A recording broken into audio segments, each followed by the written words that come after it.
Hello, friends. It's me, Mr. V. We're going to learn some history. So, today we're going to learn about the Boston Massacre. So, get ready for some fun and some learning. Let's go.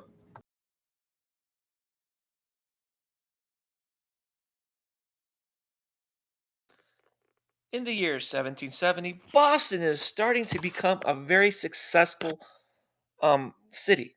It's becoming a great booming economy. The people are very well educated, but they're also getting a reputation for being troublemakers because of their anger with the British Crown. Now, you might be asking, why were the people of Boston getting so upset with the British Crown? Well, the main thing was taxes. They were upset about the tax on sugar and molasses. They were upset about the stamp tax, which is a tax on any paper good, the township tax, which was a tax on tea, glass, paint, and paper. The colonists weren't upset because they were getting taxed. It was that they didn't have any say in the taxes, and that's what upset them the most. Was perhaps in the future this would continue, where the British would argue, we just got done with those French and Indian wars, and those cost money. So who should have to pay for it? The people of Boston and the other colonies should have to pay that. And so we're going to get that money back through taxes. But what got the people of Boston more upset than anything was a quartering act.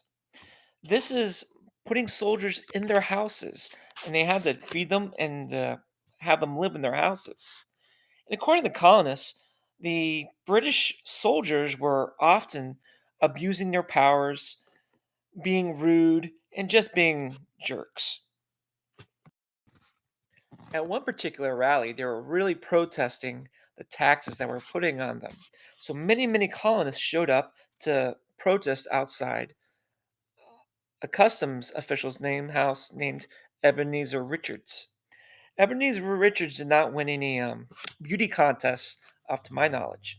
But what he did do was when the colonist threw a rock through his window, which he claimed hit his wife, he took his gun and shot 2 times into the crowd that was protesting the taxes. When Ebenezer Richards fired his 2 shots into the crowd, both shots hit and killed an 11-year-old boy named Christopher Cedar. Christopher Cedar's funeral would be held a few days later, hosted by Samuel Adams and the Sons of Liberty. About 2,000 Bostonians showed up for the funeral. Boston was grieving and very angry.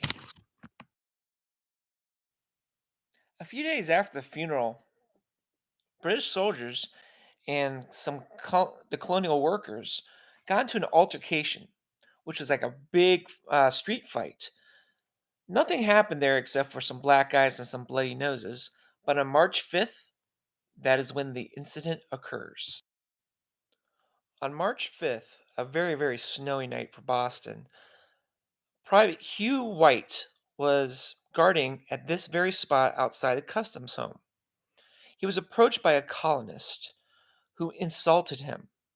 He told the colonist, "You need to have more respect for British soldiers." The colonist said, "Well, make me have more respect," which Hugh White then hit him with the butt of his rifle. A skirmish followed the incident with the gun. All of a sudden, a fire alarm rang out. Within seconds, hundreds of Bostonians surrounded Private White, all yelling and screaming, cussing. Some had clubs. One guy had a sword. Some had pitchforks.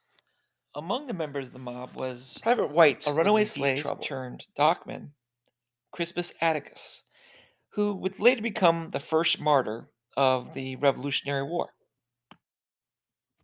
Also in the crowd was future Secretary of War Henry Knox, who threatened the young private, saying, "If you shoot us, you'll die.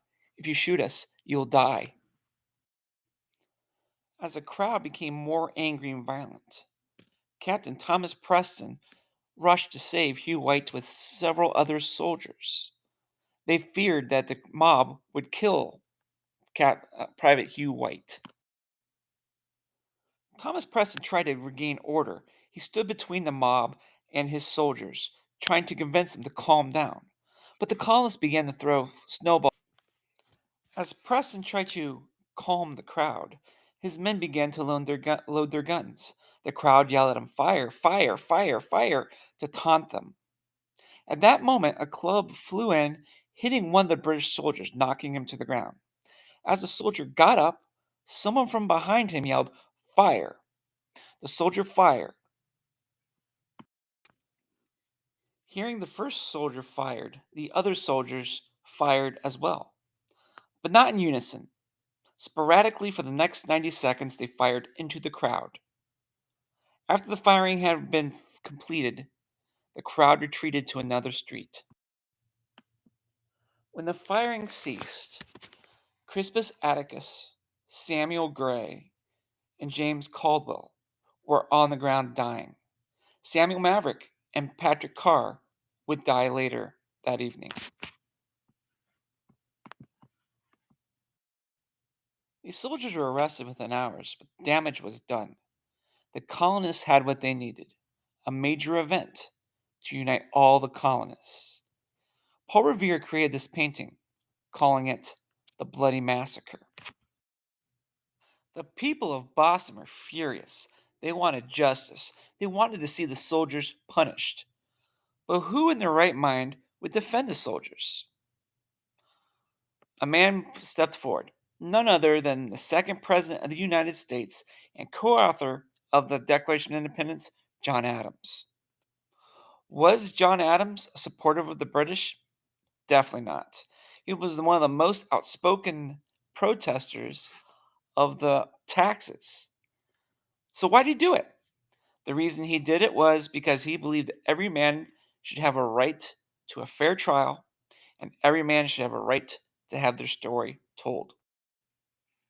On October 24th, true to his word, John Adams defended the 8 British soldiers.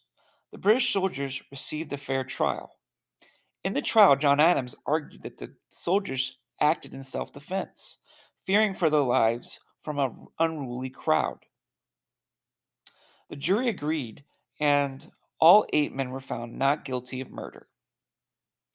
But the seeds had been sown. The colonists were united, and this was another indication to the colonists that the British would treat them all unfairly.